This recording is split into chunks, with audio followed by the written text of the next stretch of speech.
Welcome to video 2, Beyond Breaches by Urban Forex.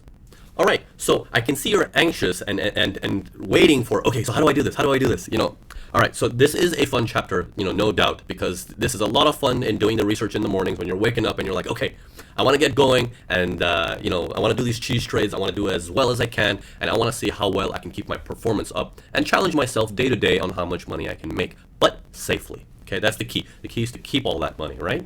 So I'm going to help you on how you can activate that rhythm into your body where you can say, I got this, I got this, I got this. All right, so first things first. Okay, you understood breaches from the last chapters, right? Anything that has a pretty decent size of a holding period, that breaks, okay?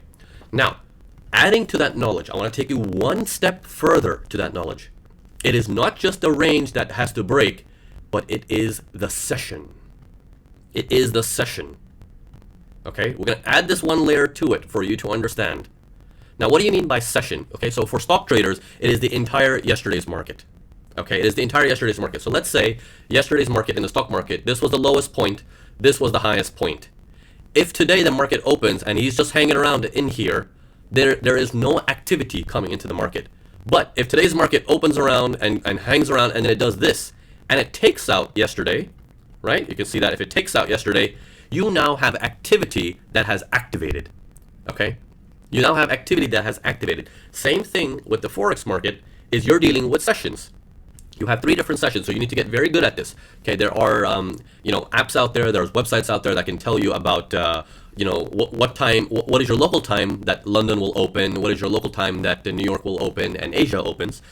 We also have an app that I can put the link below this video where you can get our app as well that will alert you when the market's open. And there's tons of websites that will tell you what market's open. So all you need to do is memorize this as much as you can or set it up on your mobile application to alert you that this market is ending, the next market is opening. Okay, so as a rough, quick example, this dotted line, I told you before, is New York close for me. So New York has closed here, and the next day, New York closes here as well. But for me, when in the Forex market, when New York closes, Asia opens, and Asia goes all the way up until Frankfurt and London. Okay, so here we have London opening hours. Okay, so you can see this is the highest point of Asia. This is the lowest point of Asia. You can see when London opened, London was not able to take out the low of Asia. Okay, you can see that low of Asia was holding. This whole range is holding. And then at 1800 hours, more or less, New York opens. So on this candle, New York opens for me. Okay, and New York opens and they try to go take out the high of Asia. They try to go take out the high of Asia. For London and New York, I'm trying to compete with Asia. I'm looking at multiple things. What is the high and low of yesterday? And what is the session high and low of my previous session?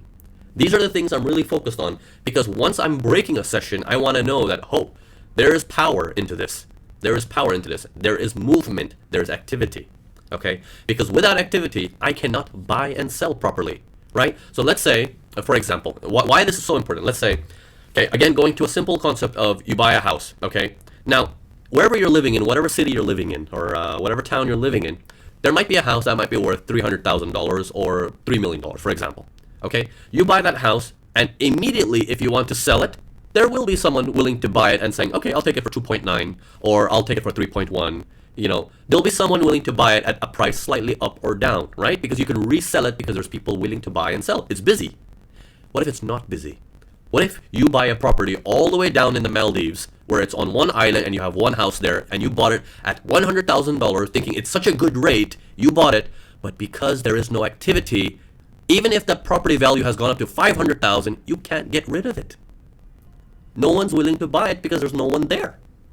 Okay? Same concepts apply to trading as well. You need that activity for you to get in and out of the market.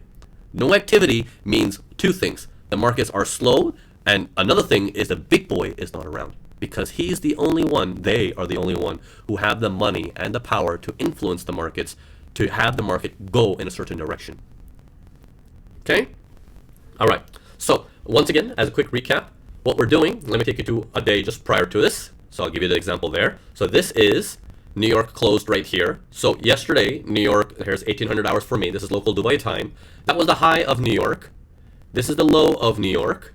And then it came up to here and it closed. Then Asia opened. Asia opens right up to London right here. Now, this is London high. Sorry, this is Asia high. This is Asia low. Notice how they couldn't take out Asia. New York of yesterday. They couldn't do anything, right? So if I draw it like this, the market's open and they've been hanging around. Nothing happened. Okay? Then London opens and London takes out the low point of Asia. We got some activity coming into the market. Here we go. We got some activity coming into the market. These type of trades are what we trade now. Okay? This is a cheese trade right here. Once you get a pullback into that, you're going to ride that momentum further. Okay? You're going to ride that momentum further. The more the breaks, the stronger the market. Remember that. Okay? The more the breaks, the stronger the market. So, having that said, later on to that day, here is the London high. Okay? Going forward, New York opens up as well. Okay?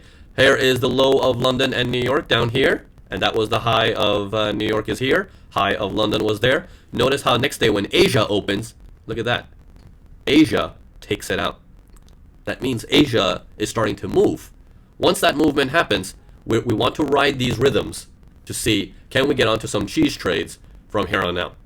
Okay? And they'll give you some nice, decent moves where you can be able to get in and get out at a very consistent rate.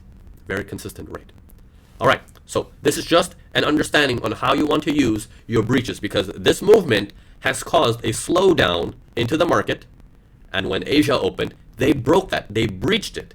So now it's breach plus power. So what you're looking for in the market is there power, which means is there a session break? Okay, so that's a terminology you'll hear me use throughout the course. Not only must it do a breach, but it also must have power. Okay, it also must have power. All right, let's proceed on to the next video.